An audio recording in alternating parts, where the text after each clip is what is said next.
60 kilometers off the coast of Japan, in the middle of a notoriously violent sea, there is an island that almost no one has ever set foot on.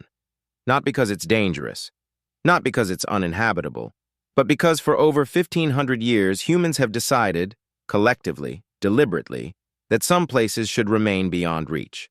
The island is called Okinoshima. It is 97 hectares of rock, forest, and ancient stone. There is one building on it, a Shinto shrine so sacred that the island itself is considered the god's body. There is one resident, a single priest rotated out every 10 days who maintains the rituals and speaks to no one about what he has seen. Women are forbidden from setting foot here. Men who do land must strip naked and bathe in the open ocean before touching the shore, and whatever they witness on the island, they are sworn by tradition never to speak of again. This is the most... Welcome back to Lost Japan, where we explore the hidden corners, forgotten histories, and stranger-than-fiction stories that make this country unlike anywhere else on Earth. Today we're going to Okinoshima, a place so sacred it was kept almost perfectly sealed for over a millennium, and in doing so accidentally preserved one of the most extraordinary archaeological time capsules on the planet.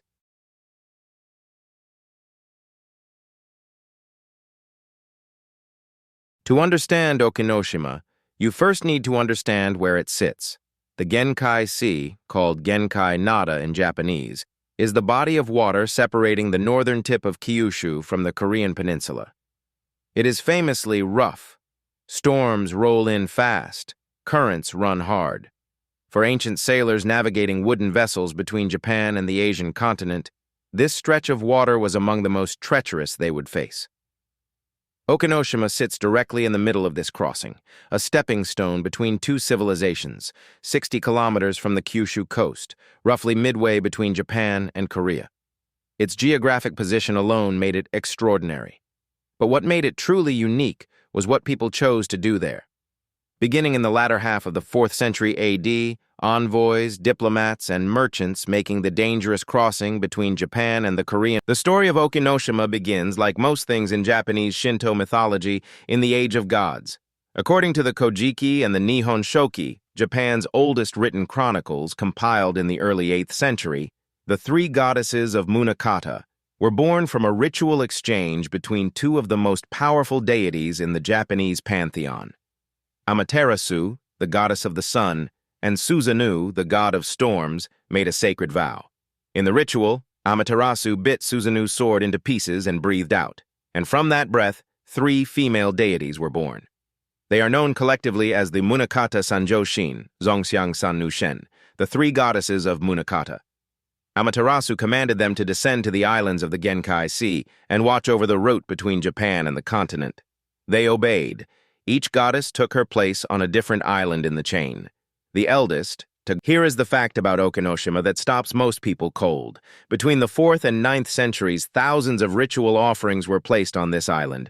Bronze mirrors from China, iron swords, ceramic vessels, horse equipment inlaid with gilded bronze, small stone figures, gold and glass jewelry, ceremonial miniatures of tools and weapons, and then, when the state-sponsored rituals ended sometime in the 9th century, nobody touched any of it. Not for 100 years, not for 500, not for 1,000. When archaeologists were finally permitted to excavate Okinoshima between 1954 and 1971, they found approximately 100,000 individual artifacts, lying roughly where they had been left. Around 80,000 of them were collectively designated National Treasures of Japan, one of the most extraordinary concentrations of protected objects in the entire country. Scholars now call the island Umi no Shosoin, the Shosoin of the sea. The Shosoin is the famous 8th century imperial treasury in Nara, preserved almost intact since the 700s. The comparison is deliberate.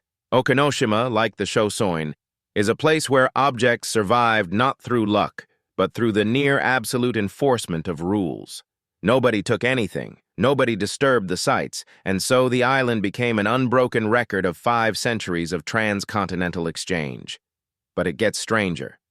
Among the objects found on Okinoshima were things that should not, by any conventional logic, have ended up on a remote Japanese island in the middle of the Genkai Sea. A gold ring, pure gold, probably manufactured in Korea during the 5th or 6th century. Its design nearly identical to rings found in the royal tombs of the Silla Kingdom, one of the 3 kingdoms of ancient Korea.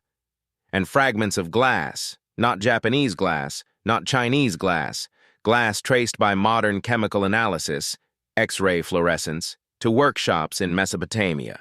Glass from the Sassanid Persian Empire, which fell in 651 AD. Glass that almost certainly traveled the length of the Silk Road before ending up as an offering on a fog-shrouded island in the middle of Japan. The Genkai Sea was not the edge of the world. It was a node in a network that connected Japan, Korea, China, Central Asia, and Persia, a network invisible in most histories but preserved almost miraculously on Okinoshima.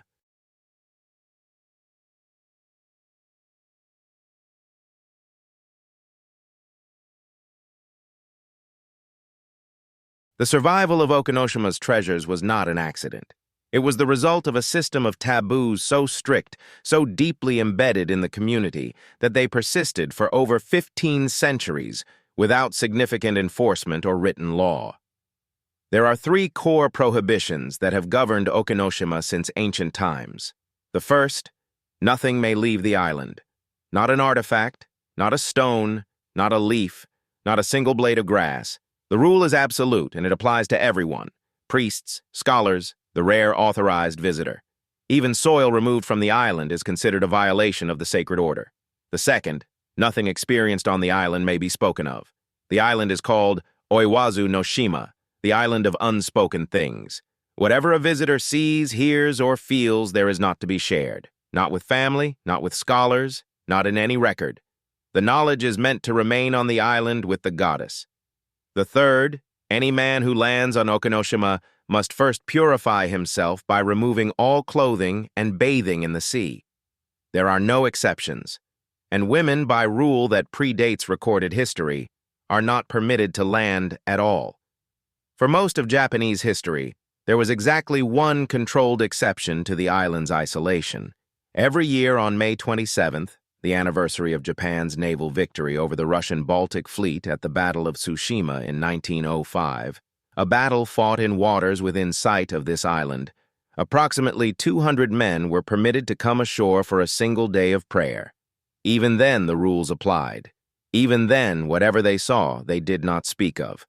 After Okinoshima was inscribed as a UNESCO World Heritage Site in 2017, In 2017, when UNESCO was debating whether to grant World Heritage status to Okinoshima, an uncomfortable question came up.